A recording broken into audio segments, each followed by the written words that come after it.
عاملين ايه يا حبايبي؟ اخباركم ايه؟ يا رب تكونوا بخير. تعالوا شوفوا الكارثة اللي انا فيها. رحت عند والدتي 10 ايام عشان كانت تعبانة وشوية وصحتها مش قد كده. لقيت البيت بالمنظر اللي انتوا شايفينه ده. تعالوا كده قربوا معايا شوفوا المنظر. منظر بصراحة حاجة مش قد كده خالص. شفتوا ولادي وجوزي عاملين فيا ايه؟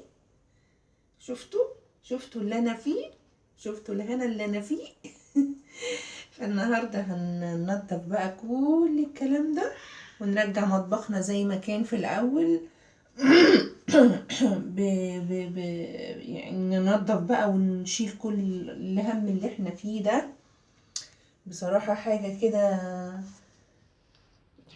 يعني حاجة لا توصف. انا حاسة ان انا في معركة كده. يلا نسمي الله ونصلي على الرسول ونبدأ التنظيف.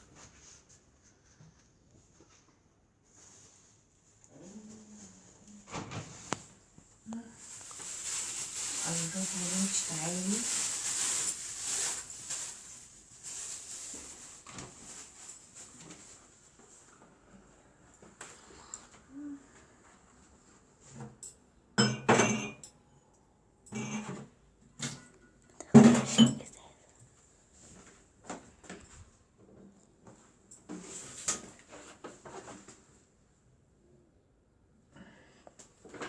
شوية صابون.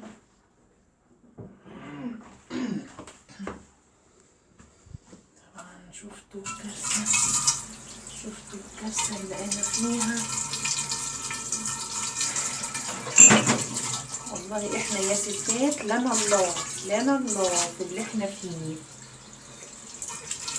طبعا بقوا ياكلوا ويشربوا ويحطوا في الحوض وخلاص ومبهدلين الدنيا.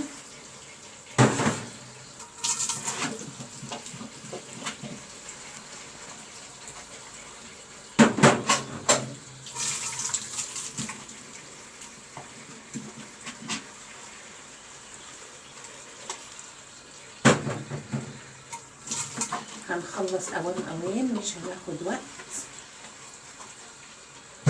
ان شاء الله عشان نشوف بقيت ايه يومنا هنعمل فيه ايه. انا عايزه اقول لكم انا ما نمتش طول الليل من منظر المطبخ. انا يا دوبك صحيت صليت الفجر وابتديت شغل تنظيف علشان اخلص كل يوم كله قبل يومي ما يبدأ بالدراسة ونحضر غدانا.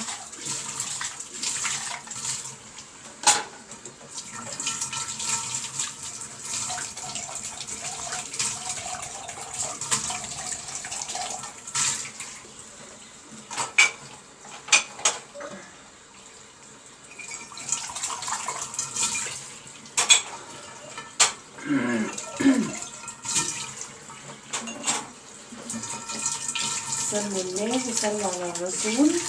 ويا ريت طول ما احنا بنغسل المواعين او بنعمل شغل البيت نقول الاذكار ونذكر الله ونصلي على الرسول كتير عشان ربنا يعيننا ويقوينا وننجز حاجتنا بسرعة.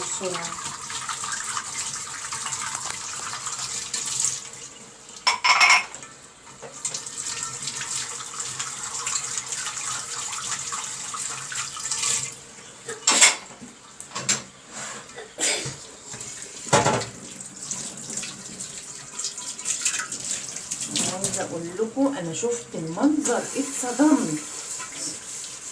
اتصدمت من المنظر رغم ان انا مخليه مطبخي زي الفل وانا ايدي في مطبخي على طول. بس هنعمل ايه؟ يلا الحمد لله.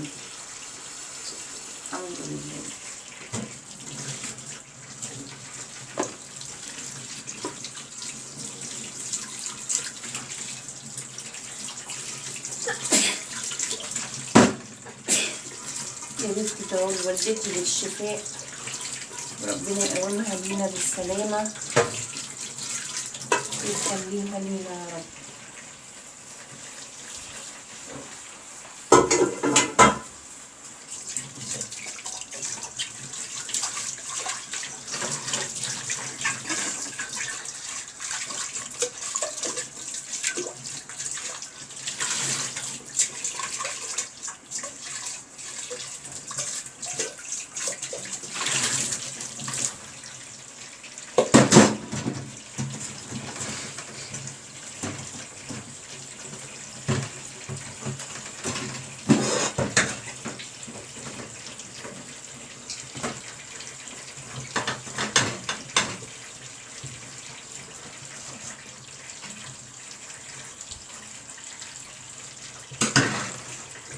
صلوا على النبي يا ولاد واذكروا الله كتير.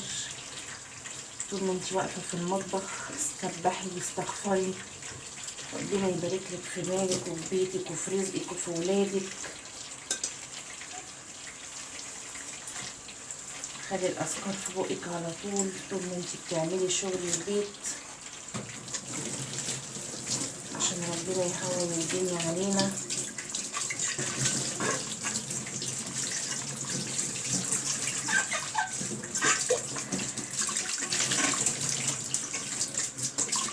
اوام ان شاء الله هنخلص.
شايفين البوتاجاز شكله عامل ازاي؟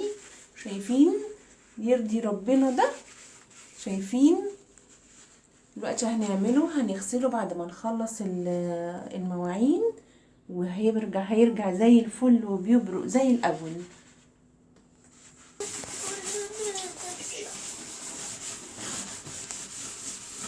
بنلعك البوتاجاز طالع منه بلاوي كأنه بقاله 15 سنة ما اتبعتش، وانا كل اللي سبتهم فيه هم 10 ايام بس، ورجعت لقيتهم عاملين الكارثة دي.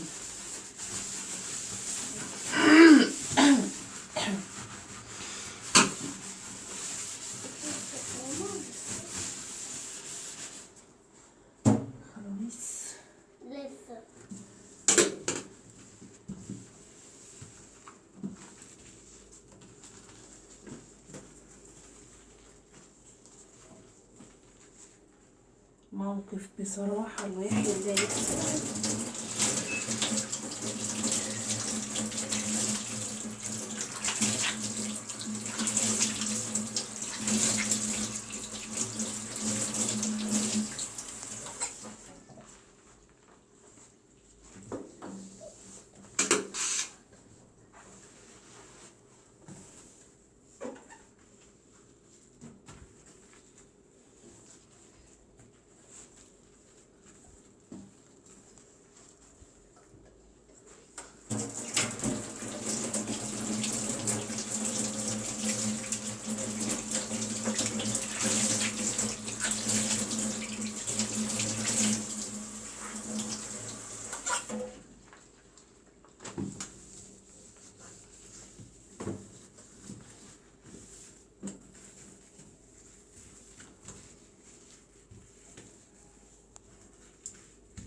وكده خلاص نضفنا مطبخنا ورجعنا كل حاجة زي ما كانت بعد البهدلة اللي بهدلوها ويلا مش مشكلة، هنعمل ايه؟ فربنا يخليهم ويبهدلوا واحنا ننضف. يلا هنعمل ايه؟ اهو في المطبخ بعد ما خلصناه مسحنا الرخامة وعملنا البوتاجاز ومسحنا الحوض كله ونضفنا الدنيا خالص. دلوقتي هنشيل الفرش بتاع الارضية بقى ونديها مسحة حلوة ونفرش بس كده واحنا خلصنا. هنشيل الفرش ونمسح الارضية ويبقى كده خلاص.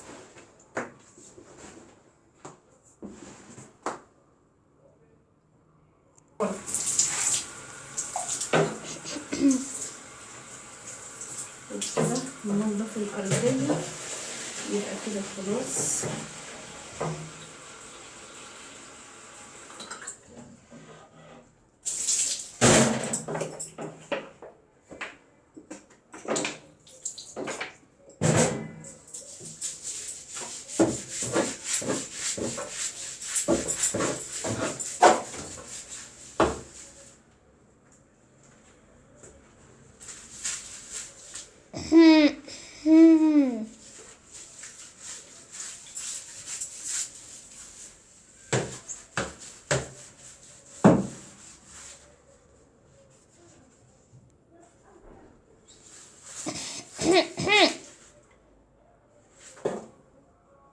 افصلي. وبكده خلاص دعكنا الارضيه كلها ونشفنا.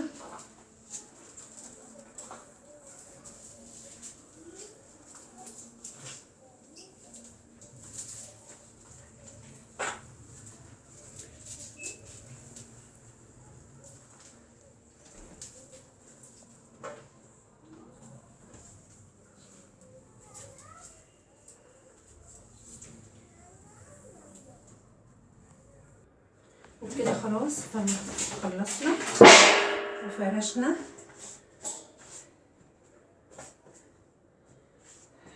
بس وكده نضفنا حاجتنا الحمد لله والمطبخ يبات زي الفل مفيش اي مشاكل.